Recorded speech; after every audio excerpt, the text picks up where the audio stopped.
My first time. Better make up your mind, Twip. You have any 10s?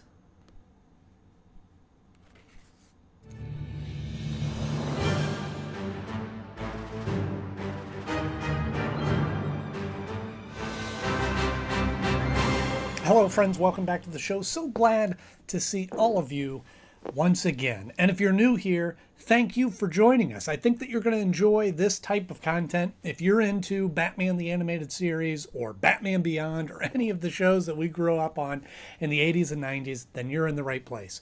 We're talking about each and every episode of Batman Beyond and looking at them from the perspective of an adult. And we're right now working our way through season 2. And today we're talking about the episode Once Burned, which originally aired on November 6th, 1999. Up to your old tricks, I see. We're just barely squeaking in under the 1990 range. I will, of course, finish this once we get into the 2000s. But this is a cool episode. We bring back the Royal Flush Gang, and we get to build on that story between Ten and Batman, and the little his feelings for her kind of clouding his judgment. And he even kind of lies to Bruce Wayne and goes off on his own to help a criminal. Kind of interesting, but we'll talk all about that right after our 60-second rundown of the episode. I'll give you a complete synopsis in 60 seconds or less, and then that bomb will explode, because it won't be or less. It'll be 60 seconds or more. Here we go. We see this high-stakes poker game, which we later find out is the Derby, and then Ten throws a card on there and tries to rob him, and they try to stop her, and she gets away, and then Batman's talking to Batman. Terry's talking to Bruce, and he's saying, oh, yeah, this Derby has been around for a long time. And then he goes back home, and Melanie shows up and goes, hey, remember me? I'm back in town. And she goes, listen, I'm into some trouble, and I gotta try to help them out. And he goes, well, can't do it this way. And so Terry lies to Bruce and says he's got to study with Dana, but instead, she tries to kiss him too. Oh, they do kiss, actually, there. Later on, you'll see what I mean. And then they go into, Terry's talking to Max, and he goes, hey, where's this Derby game? And she finds it and goes, oh, I think you're into something you shouldn't be into, and he goes off, and I said he lies to Bruce. Yeah, he lies to Bruce, and then he shows up at the game where she's trying to rob him, and he goes, listen, you can't do this. Oh, but they got my family held hostage by the Jokers, and I got to pay this ransom. So he goes, okay, well, let's go to the Jokers. They go to the Jokers, and they're out there looking at the I knew it was soon. And so they show up at the Joker's gang, and they go in there to try to save the family, and then the Jokers are going, what are you talking about? I don't remember robbing any of them. And then Ten gives Batman a note and says, hey, give this to Terry, my friend Terry, in case anything happens. And he goes, oh, this is weird. And so then she gets the money and gives it to the place where they're supposed to get the family back, and she throws it down, and it's her father, the king. And he goes, oh, good, now we just wanted to see if we can still trust you. And he goes, oh, yeah, so we're testing you. You were testing me? Oh, this is terrible. And then then we find out that Terry and Dana are then at this nightclub, and they're having a good time, and he pulls out this note out of his pocket, and she goes, oh, what's that? He goes, nothing. He crumples it and doesn't even read it.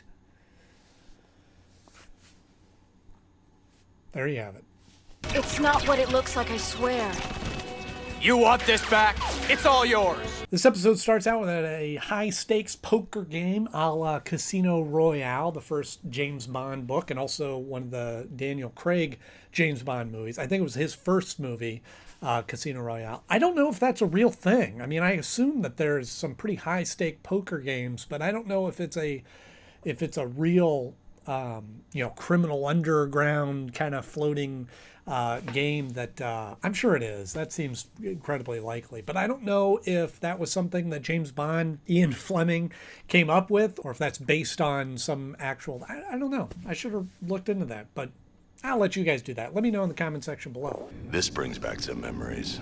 And I like the dynamic of the poker game. We got all these kind of criminals and thugs and different levels of them. That we've got some very powerful ones, some Weasley ones. To bet or not to bet?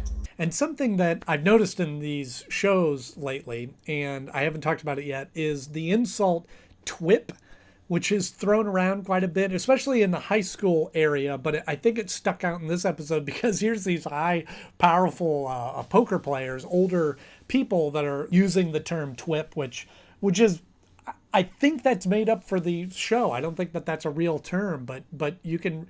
It's one of those neat words that it doesn't mean anything, and yet you know exactly what it means. Kind of a mix between twerp and twig and wimp, and So it's kind of cool, and I like that that's thrown around on the poker table. Better make up your mind, Twip. And this also brings back the Royal Flush Gang. And again, this is the thing that I like, is when they take characters, and like I said, in the first season it was trying to establish these characters and trying to set them up. And of course, if you haven't seen my first review of the Royal Flush Gang episode, look up here. I like that they bring them back into this episode, but in a totally different fashion, and they build on what was already established. Now, yes, you could watch this episode on its own and be able to grasp everything that needs to be grasped. You don't have to have seen that previous episode, but it certainly helps, especially when it comes to Terry and Mulaney's relationship, which I think they build on very well from the previous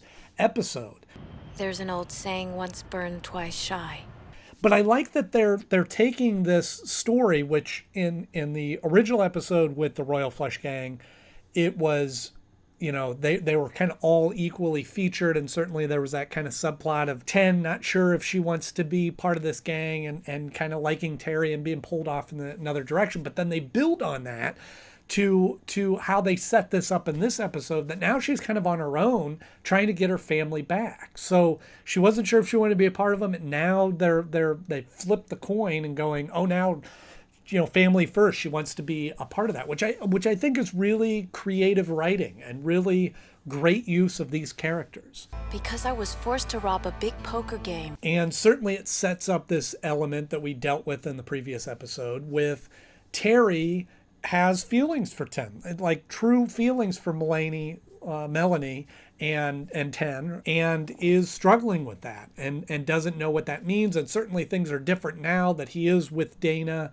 whereas before they were kind of on a break or whatever, and his judgment's being clouded, and he does kiss Melanie. Why do I keep saying Melanie? And that leads to a whole host of problems, that he's struggling with these internal feelings for her, knowing they're wrong because he's also Batman, and that he's with Dana and he shouldn't be with this person, but he does still have feelings for her. So I like that kind of dynamic, and that certainly is a high school element, but the stakes are kind of heightened because he's a superhero and she's a villain.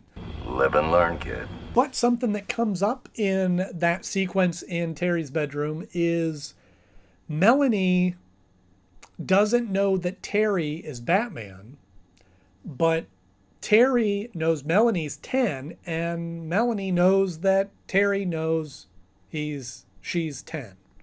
Yeah, I think I said that right. So I got to go back and watch that other episode. I thought that Melanie knew that Terry and Batman were the same person, but maybe that never came out. Maybe I assumed that.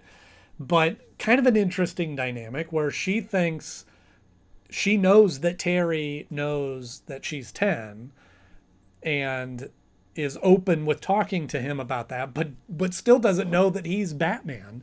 And all the way up until she's giving him Batman a note saying, hey, let Terry know this in case I can't. This is for a kid named Terry McGinnis. So 10's explaining to Batman that the Joker gang has captured her family and are holding them for ransom. And when I heard that, I thought, boy, doesn't seem very likely. I mean, certainly, again, we've seen various iterations of the Joker gangs and different groups of them leveling in quality and threateningness. But it just seemed very unlikely that the Royal Flush Gang, who is a pretty formidable threat, could get captured by the Jokers, who I think is made up of mostly kids. This is where the note said they had my family. Certainly younger and don't have the tech that the Royal Flush Gang, and I thought, that doesn't seem very likely. And then it wasn't. I don't know. They don't hang with us. And certainly now the Joker Gang has become this tool in the writer's toolbox that they can reference the Joker Gang, and we as an audience can view them or think of them in different terms or different ways. Watch my back. And I think a part of the story that's sort of glazed over is Terry being so clouded by what Melanie needs or wants or what's going on in her life that he ends up lying to Bruce Wayne, who is the greatest detective, who's probably going to figure this out anyway. Guess I've got some explaining to do. And I think that's a really big moment. I hope that they explore that further, that's got to do something to the trust level between Bruce and Terry. Bruce is putting a lot of trust into Terry to carry the mantle of Batman and to stand for everything that Batman stands for, and Terry just lies to him because of a villain, because of this female villain that he's attracted to. I think that's a big an impactful moment, and certainly they address it and they acknowledge it. Okay, I was wrong. The only thing I did right was stick a tracer on her. I guess I wanted to see Bruce kind of dig into that more, or at least question how much trust he's giving Terry, and maybe they'll deal with that further in the future. But I think that's a big moment. That's it? That's all you have to say to me? For the moment. But also in that the lie was Terry asking for the night off because he was going to go study with Dana, and Bruce gives it to him. Take the night off. Batman doesn't take a night off. I mean, he's got to eventually, but that seemed unlikely in itself, that Bruce maybe he was just caught off guard, eating his soup, and thought, okay, yeah, that's fine. I mean, overall, this is a pretty good mystery that we see. We're following 10, and we're bought into this idea that she's got to get this money somehow to pay the ransom for her family, which obviously she can't alert the authorities because they're criminals. And so all that's kind of cool, and I like those pieces parts to it. You can't do this, not by yourself. I have to. But Terry, thanks for caring. I do like how Terry's starting to think like Batman and starting to kind of leverage his advantages. You know, one of the things that I've always enjoyed about Batman as a character is he doesn't have superpowers, and he doesn't have just can't just get his way out of a bind by, laser eyes or claws or flying or super invisibility. He's got to rely on his smarts, whether that be through technology and his gadgets and his utility belt, or just kind of leveraging advantages and using his surroundings and his tools. Not really. I tipped off some friends of yours on the way over. He turns them on each other, which again is kind of fun, that it starts out with these gangs playing a poker game and then ultimately fighting the Royal Flush Gang, which I think is a great full circle kind of bookend element to the episode that I liked a lot. I also tipped off the cops. And I do appreciate that this is something that's kind of ignored in stories a lot of time, is that Terry does the right thing at the end. He made some mistakes. He shouldn't have been giving Melanie so much attention. And then ultimately he has that note from her that he just throws in the trash and doesn't even read it, doesn't even pay it any attention, and stays with Dana, which I think is, that's admirable of him. He made some mistakes in the episode, but he did the right thing there in the end. What's that piece of paper? It's nothing. So when it comes time to rank this episode, I really enjoyed this one. This was pretty fun. It had a great mystery. It had great returning characters, good use of the storylines of the characters and building on their characteristics and their individual storylines. I thought all of that was well done. I felt like there was still a couple of elements in this story that were there just as easy ways out, like when Terry lies to Bruce just to get out, and Bruce giving him the night off seems unlikely. And again, I wish that they would have they stepped into this plot of lying to Bruce Wayne, and I wish they would have followed that through a little bit more. But still, a really good episode. And for all those reasons, it falls at the number 6 spot of my favorite episodes so far. It's just below Spellbound, which I think that villain, Spellbound, yeah, his name is Spellbound, is just kind of an interesting character, and his powers kind of a more sci-fi element to the show, which I tend to favor. But I do have it beating out Rebirth. That's an odd episode for me because it's a necessary origin story, but it is that. It's an origin story. And I think that there's enough points in that are just a little clunky, that it's a good episode, but then episodes like this come along and I think kind of beat it out. Your deal, King.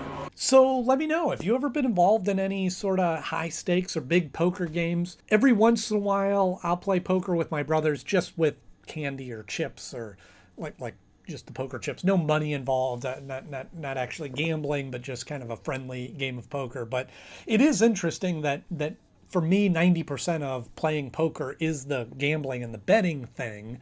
And so I don't personally gamble, and so it kind of loses a lot of the appeal to poker, but it's still fun playing friendly games. But let me know in the comment section if you've ever played any major poker games that you want to share.